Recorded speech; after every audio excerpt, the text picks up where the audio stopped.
Um, Perfect. all right. Andi, how's it going, man? Good. It's good to see you, man. How you living? Dude, it's great to see you. And just for the listener base, Andi and I have done 2 podcasts previously on a different show that I had. There was, Passion to Knowledge, and then Data, or no, maybe it was 2 on Data and Impact, because I've had 2 podcasts prior to the Healthcare Growth Cycle podcast. But Andi's come on, and he and I go way back into the COVID days, the 2020 days. Andi headed up the product division at UpDocs, and I'm not going to steal his thunder there because I want to get into your background a little bit more for the listeners, Andi. But while I was the lead sales operations BI analyst at the time, delivered a lot of reports to Andi. We worked very closely together during that crazy pandemic time. And Andi's always been one of the paramount product leader guys that has been a mentor and a friend to me. And so just to have him on the Healthcare Growth Cycle podcast with such a niche and focus in healthcare career and product, I think the listeners are going to have a ton of value to get out of this one. And so, Andi, it's just so awesome to have you on. Yeah, no, you're far too kind. It's always great being on, always great discussing, and like you said, it's always great to reflect on those days and also see just how far along you've come and how great you're doing too, Christian. So always appreciate the time together and always ready to nerd out about all things healthcare and data and product and wherever the conversation takes us. Well, yeah, and on that note too, I think the last time we talked, you were at your previous company, and I was just really getting deeply into healthcare. I don't think I had as much of the knowledge base, admittedly, as I do now. So I was really looking forward to this episode to be able to talk about all the nooks and crannies at Humla and everything else that you've been doing in the last couple of years. So it's exciting. So yeah, if you want to just give the listeners a little bit of a background on your career, Andi, everything starting from your actual degree all the way through to where you are now, I think it'd be really, really helpful. Yeah, totally. I always joke that, like all immigrants, I grew up thinking I was going to be a doctor and kind of stumbled kind of backwards into product management. So, when I was in college, I was fortunate, had a few friends who kind of started up their own businesses, got me kind of intro to like Startup Weekend and things like that. And so that always kind of spurred this thought for me of kind of what else is out there. And so I was very fortunate to kind of, I finished my degree in health information systems, started taking a lot of econ classes too, almost thought around sticking for another semester or so to double major, but I was like, I got to get out there in the work world. Let's see what's going on. And I was, again, just very fortunate kind of by luck and happenstance that my first job coming out of college was in product for a company called Explorus. It was a spinoff out of the Cleveland Clinic that was doing a big data and population health management. And this was back, 15 years ago when pop health and big data were kind of still emerging on the scene. So that was some really good experience there and got to learn a lot and kind of be exposed to the different sides of like the population health, life sciences, and how do you build these things in a way that actually lets clinicians find value in their workflow, but also can still see the value of an overall health system. So we were acquired by IBM to be part of Watson Health. So spent a few years there, kind of getting the lay of the land at large organizations, but missed kind of that itch for smaller organizations. So kind of found my way to UpDocs, which, is where we work together. And, when I first joined UpDocs, we were primarily focused on provider communications and kind of centralizing that. And it was a great time to be there because we really started to expand and just drive a lot of different products into the market when it came to patient engagement and other types of ways to really drive a whole 360-degree visibility into all the communication and engagement that goes on into practices. So was fortunate to kind of help lead a lot of new products to market there from patient texting and like kind of practice to practice communication to the one I know we've alluded in our past conversations, which was telehealth, which, I mean, that itself, we could spend hours talking about. I think, we went from when we first rolled it out, like, just a couple of dozens of visits per day because, it was still kind of a nascent technology to scaling overnight to 50,000 plus a day at the peak of COVID and just kind of being part of that growth. And eventually we did get a best in class too for that telehealth solution at UpDoc. So just kind of seeing that from when it was just a pipe dream, if you will, to kind of success it had, a lot of great learnings. So again, then we were acquired by EverCommerce, shortly after, kind of similar pattern for me in my career, got the itch for something smaller, joined a telegenetics company called Gene Matters to kind of help build out some of their product capabilities and more digital solutions. So we were bought by Genome Medical shortly after. So I was there for a few years, really scaling some of our technology, both of how to make our practice more efficient so our genetic counselors could spend more time seeing patients, have a lot of that more automated, but also understanding what are some of the different things now that we can kind of take advantage of. So one of Yep. those examples were automating certain screenings. In fact, we had a oncology risk assessment tool we put out there that was clinically validated to be as accurate as a genetic counselor. And we were essentially looking to help people who could benefit from, all different types of oncology genetic testing. And 9 out of 10 people who meet those criteria just get missed today. And that's just because, there's a lot of criteria to keep up the speed with. Most clinicians have 100 things in mind. That's not being one of them. So, really understanding what are those things that technology can leverage. And one of the last things we worked on before I left was clinical trials outreach tools because Medical saw a great deal of rare disease patients. And so you think about how rare those patients are to find just because the N of anyone that has one of these rare disease is very small. Plus, who is very knowledgeable and has a trusted relationship with that patient is also a very niche thing. Yeah. So Genome was doing some very cool things when it came to trying to connect these patients to emerging gene therapies Wow. and other trials that are out there in the market. And then similar thing, time for something new. So I jumped over to Humla not that long ago, which Let's is go. very different for me because normally I've been in the patient space, and here Right. we are in kind of disrupting nurse staffing. So really trying to bring a true dynamic marketplace to that, helping health systems connect to registered nurses who may be able to fit a shift here and there, a longer term stint, and everything in between. So that's my very Yeah. random journey into how we got here today, and it's been a lot of blessings and luck to just be working with great people and get exposure to great experiences to learn along that journey. For sure. I just want to go back to your experience at Exploris and talk about that a little bit. So IBM Watson, what were you guys using AI at that company at the time? Like, what was that like? What was that like 10, 15 years ago now? Like, how were you using AI at Exploris, and how does it differ from what people might consider, AI use in today's crazy world with all the advancements in LLMs, proprietary models, predictive models, things like that? Yeah, that's a great question. And always the running joke is the IBM marketing team was ahead of the train when it came to the AI hype cycle. And actually, it was kind of funny to look back on just how ahead of the train and how good the marketing was. When we were bought, part of the goal was like, how do we take all these various systems? So Explorers really had a huge wealth of clinical data.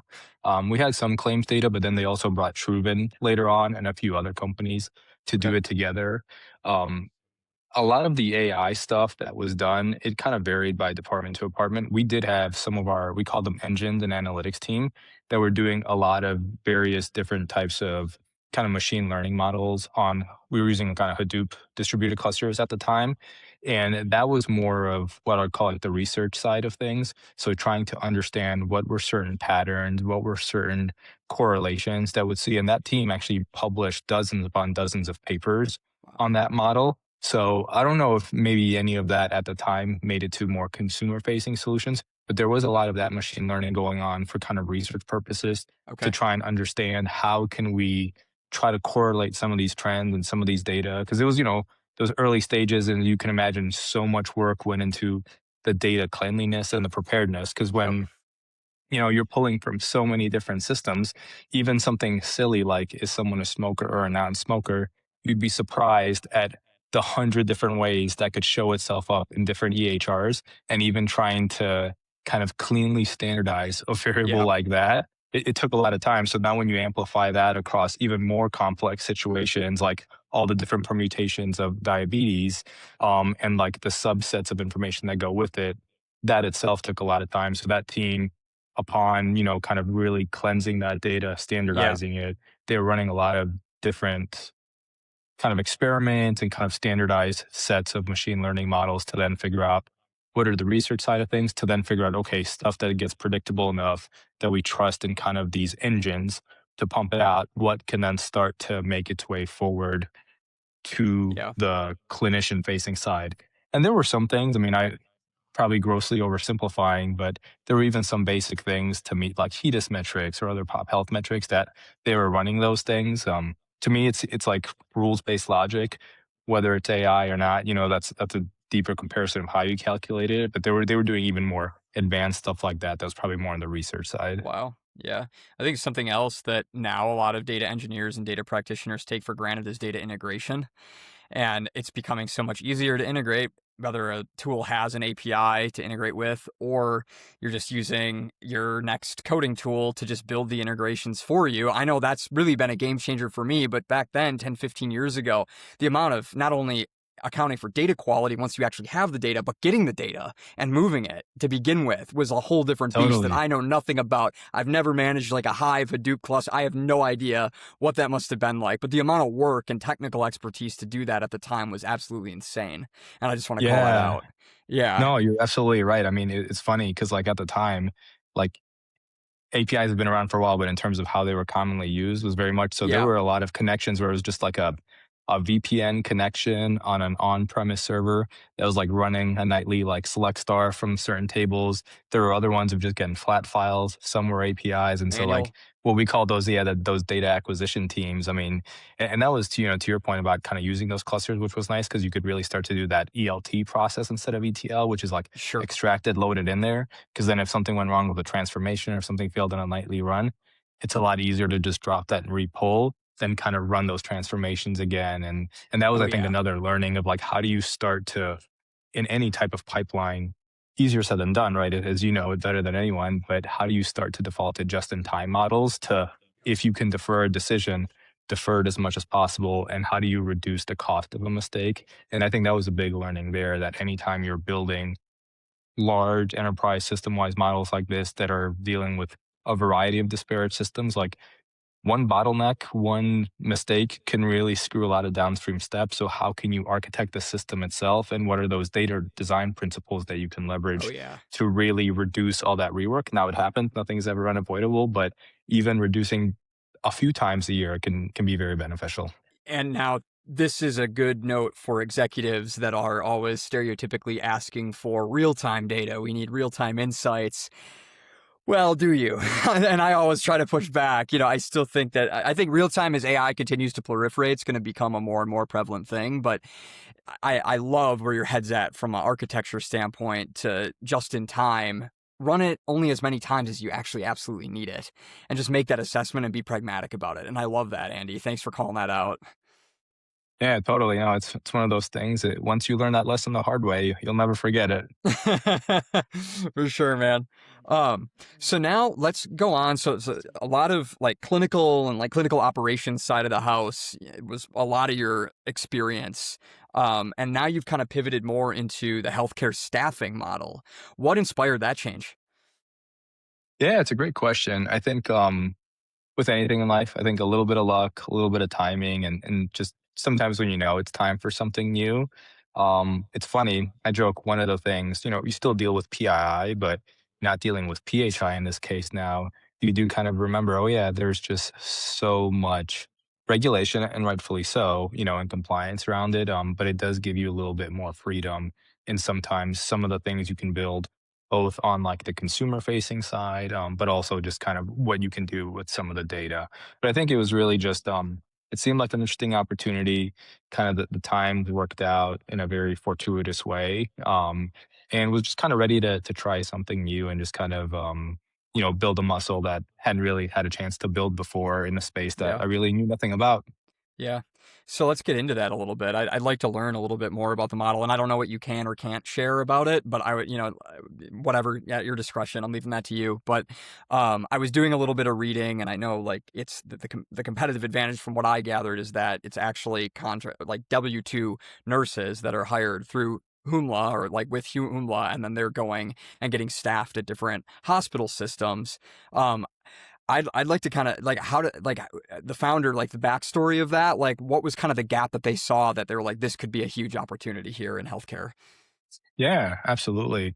And, one thing that'll probably help there to kind of give more context to, so the company was founded in Minnesota, and just the founder actually was a, you know, director of nursing and kind of dealt with all of that chaos that came during COVID in terms of just the influx of need on the nursing side, how much of the demand was filled by staffing agencies and just how much of a markup they caused. In fact, they even at Hennepin, had to bring in the Department of Defense to supplement nursing. And Wow. so I think there's one of the things that's really nice about Puma, there's like a real passion to just like how do we simplify the world of nursing and nurse staffing, because you have so many people who are so passionate about what they do, the patients that they serve, and there's so many roadblocks that just get in the way. That's like, how can we at least help remove even a portion of these roadblocks to Mm. kind of keep everyone focused on the bedside and focused on the things that they do best. So like the mission itself is really cool, and something that's fun to be a part of.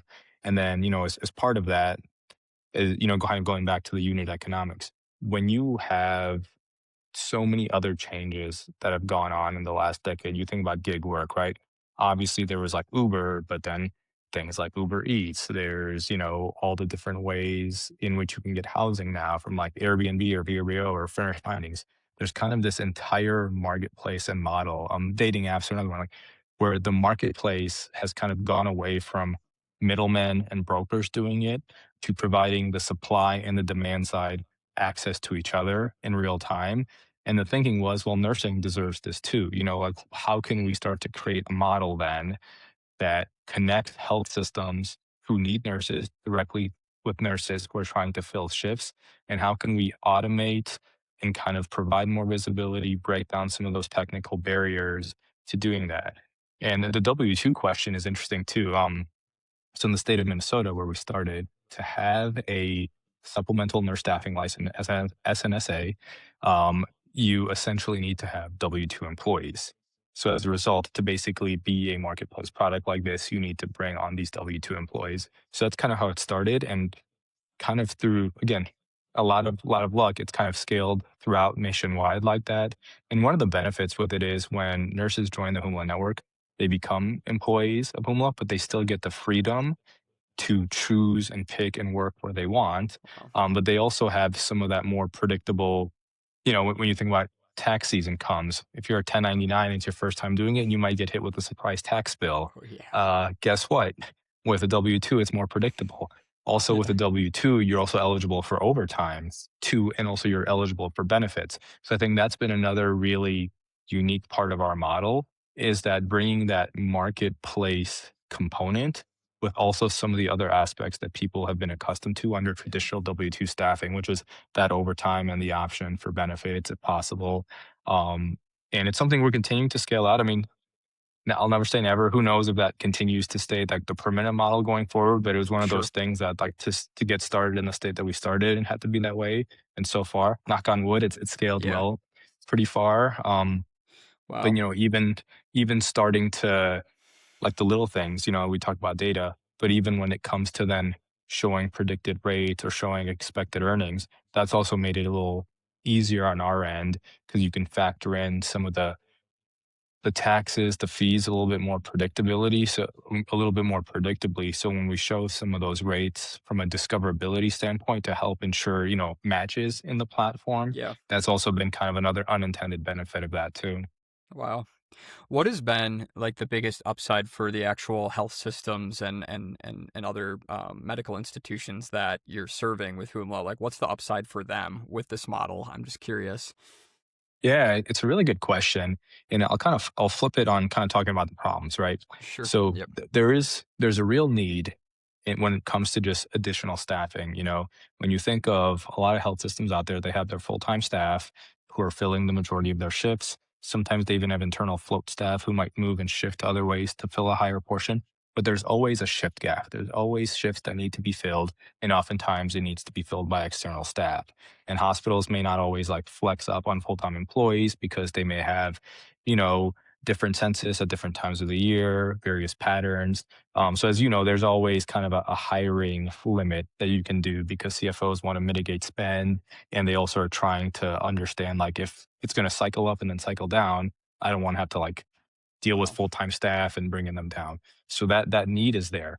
And it has been solved, with these staffing agencies. But part of the problem with how it's been solved historically is there's a lot of opaqueness into where the money goes. So if you're bringing on a nurse through an agency, for example, you're paying 120 an hour, you don't really know how much of that is making it to the nurse. And that Right. itself is a problem for many nursing leaders, because there's that perception they're making more, which they are, but like, how much is it really? And a lot of our data has found that most nurses only keep 60% or 60 cents on that dollar that's going out there. So when you think Wow. about how much is then flowing not to the nurses themselves, it's a big portion of it. So that lack of transparency, that opaqueness in the rate is one problem. Another one is, again, by going through a middleman, you're not essentially getting that direct access to those nurses. So how do you know who's out there? How do you know that all the candidates who have been screened are candidates that, maybe there was someone else that was missed or wasn't passed along that you would have hired. So, Wow. that's where we use that dating app analogy a lot. Like, we want to show Yeah. you your matches. We want to give you direct access to that pool of candidates who is a match for what you need. Yeah. And then that time to start, oftentimes I've read a lot of stuff out there that's about 4 to 5 weeks on average to onboard a new nurse through an agency. Again, it could vary by region to region. That tends to be the average. What we've seen with our actual data is, we have this concept of posting an orientation, which is, if you are a health system, you could post something out there says, I need a nurse. It could be for ad hoc shifts, could be long-term needs. It's up to you. Our average time of seeing a nurse fill those is in a matter of days. So we're also talking about, speed to market or like time to fill. It's also typically a matter of weeks to days. So those were kind of the core problems we were trying to solve. And how we essentially solve them is by saying, one, you know where every dollar is going. So when you're in our platform, and you can kind of control what you want the nurse to make, or you can control your cost cap. So you kind of have those two inputs to play around with. As part of that, you see exactly where every dollar goes, like Wow. how much is going to nurse pay, how much is going to like employer taxes and fees, how much is like our portion of the platform. And you can kind of control those variables. Two, when you post an orientation, which I always think of just a way to identify, hey, we have an opportunity, you notify all those matches. You have full visibility into who your matches are as a nurse, and you also have that direct access as part of that. So you're not going through a middleman to try and connect to these nurses and talk to them. It's that direct access. So just like when you're calling an Uber, boom, you're directly connected with the driver. You're not having someone at Uber Right. call you. Looks like you're trying to go here. You sure you want to go there? It's again that efficiency. Yeah. And to us, those are a lot of those big portions of it to like solve that problem, and then continue to provide discoverability on the platform. And what I mean by discoverability is like, we're growing both sides of the Yeah. network, nurses and health systems. And then once a health system is looking for a nurse to fill a shift, or a nurse is looking to see which health systems have work, how can we then provide further enhancements to how they can make the right matches with each other? So Yeah. just like, if you're looking at a Airbnb or somewhere, you might say, hey, I like this, but you can message the host like, anything you can do on this rate, because maybe I can leave early this day. What are those Yeah. different types of tools that you can help broker it faster? And we Yeah. try to all do this to our platform to minimize the need of middlemen, because we want it to be an efficient market. That's not going to happen overnight, but we're trying to really tackle those big Yeah. levers that allow us to do that. Yeah. One other thing that comes to mind is I keep hearing about like nursing shortages or caretaker shortages, especially in health systems like hospices, and then rural hospitals. Is that part of the play at all too? Like kind of filling that need where there's nursing shortages in those harder to reach health systems. I'm just curious. Yeah, absolutely. I mean, I think sounds like you're an expert on the space, honestly. No, But, I but only because I talk to a lot of other people in like hospice and yeah, rural hospitals. Yeah. yeah, no, but you're absolutely right. I mean, there's definitely like a labor shortage, and it's projected to only kind of get worse. And so when you think about just the demand and aging US population, more and more people needing care, there's definitely that aspect of it.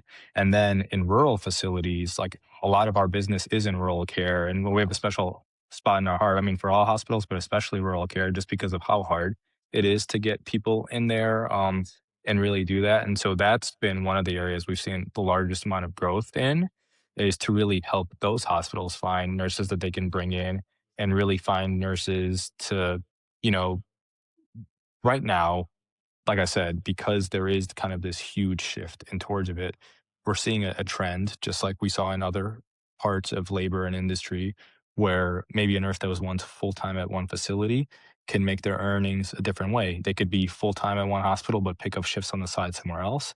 They could fully leave that and do side gigs at a variety of different hospitals that ends up full time. Wow. And so rather than needing that to previously just be 13-week, kind of that rigidity travel contracts, how can you take this labor pool and give more flexibility to it because there is a shortage.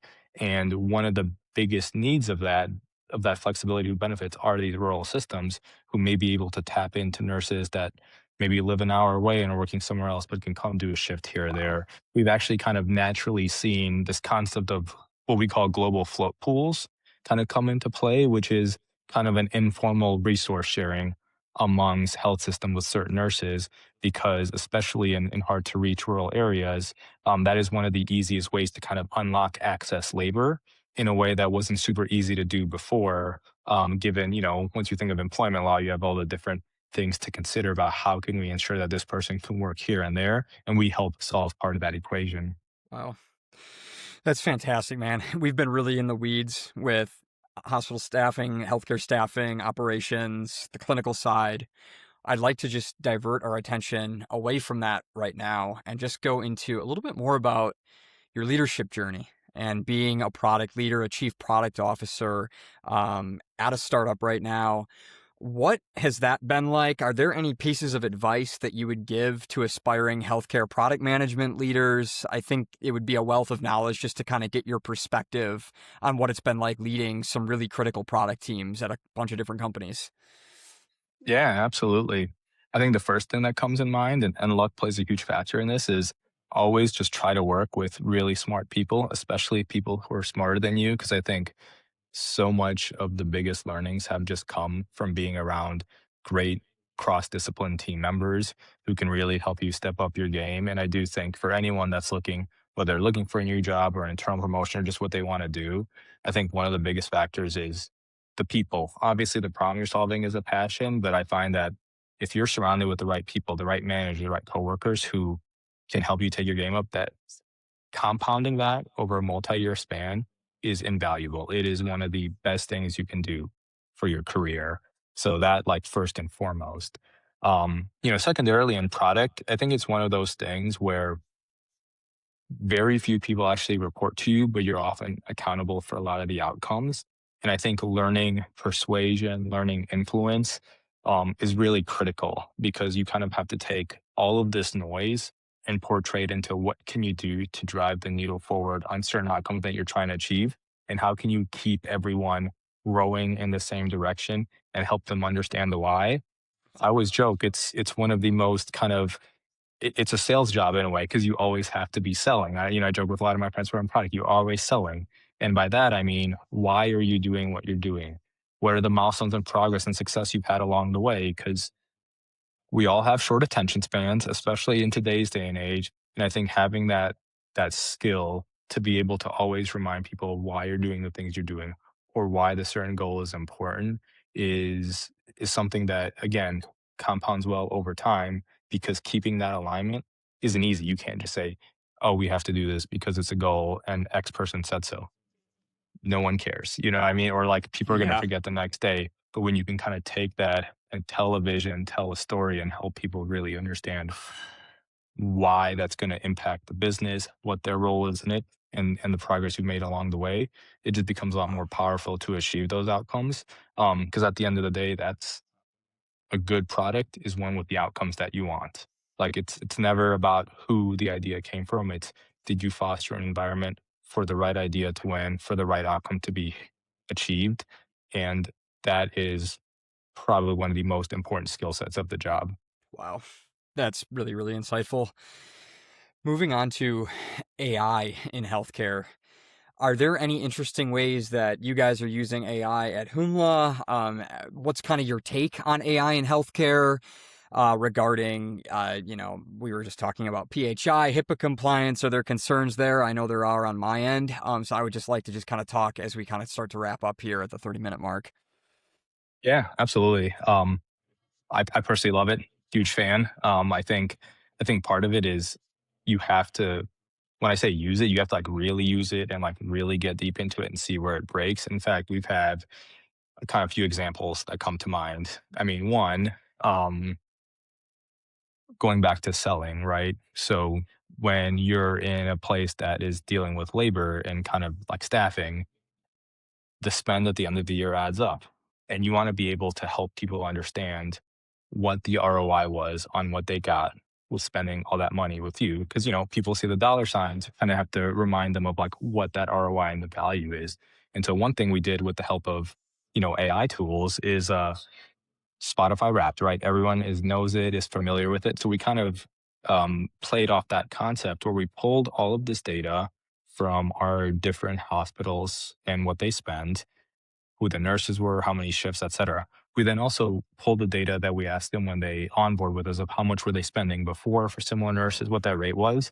And we, use some of our, I love to call these vibe coding tools, but we kind of spun up custom instances for each hospital of their Humla Wrapped, if you will. And Wow. so we sent that out there, and kind of what it did is show them like not only what it was, but it did it in a fun way, in a way that people are more likely to read than just an email, in a way that's, a pattern to something else they've seen out there.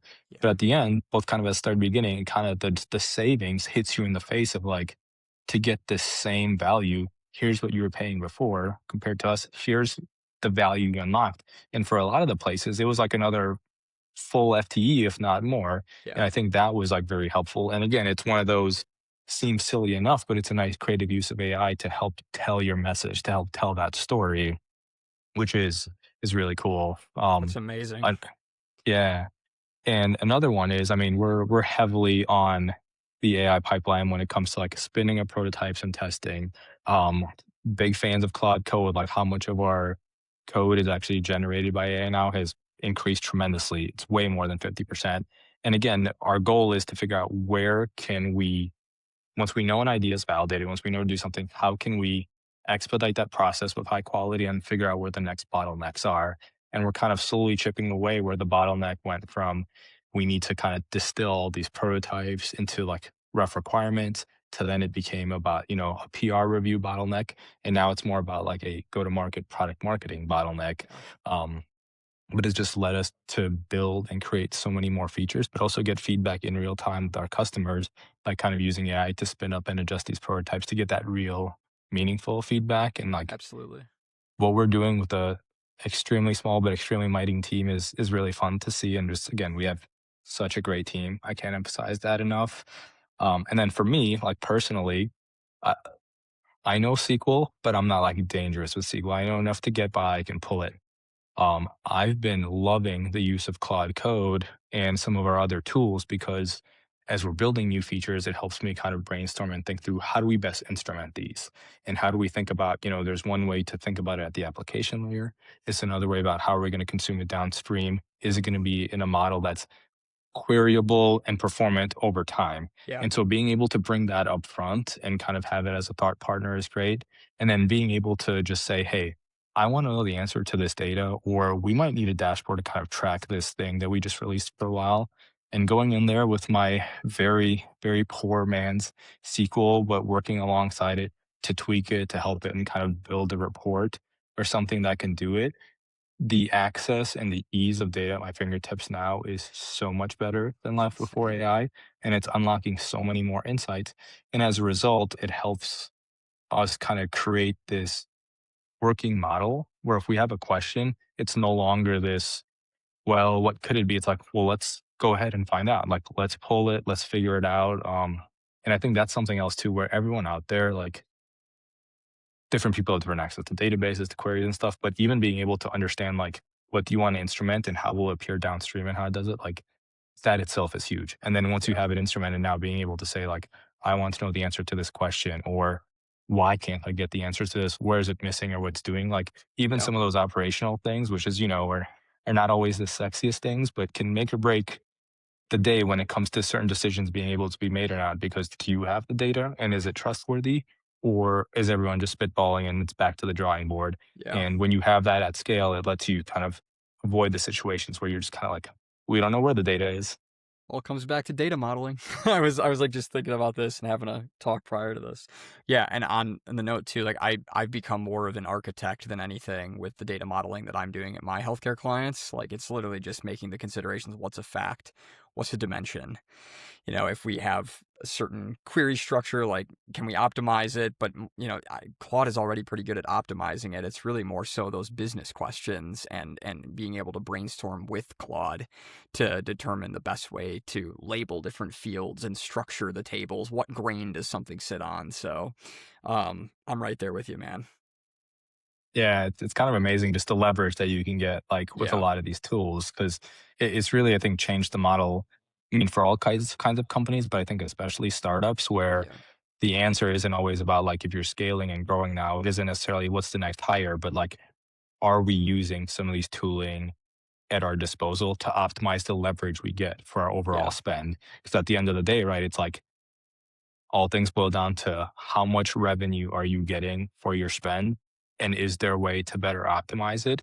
And organizations that I think figure out how to use that in a way that increases their leverage, helps them take bigger bets, helps them mitigate the risk on the bets they take. Kind of what it boils down to are those that are going to win.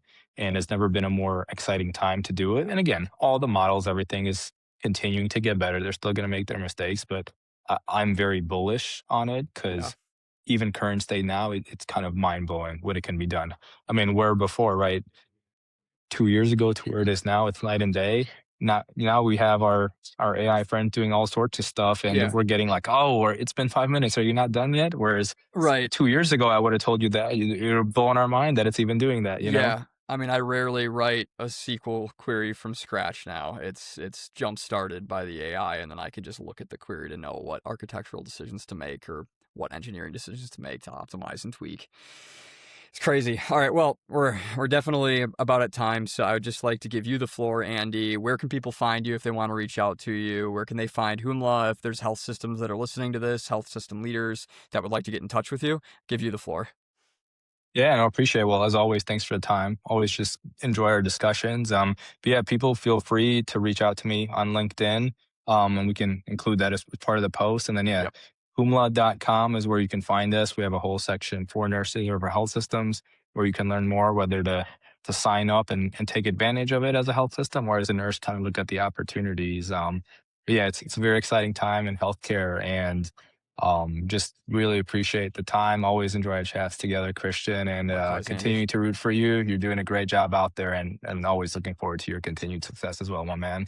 Awesome, man. Great conversation. All right, ladies and gentlemen, that is the end of the episode. Andi Hila, Chief Product Officer at Humla Health. We will see you on the next episode. Thank you. All right.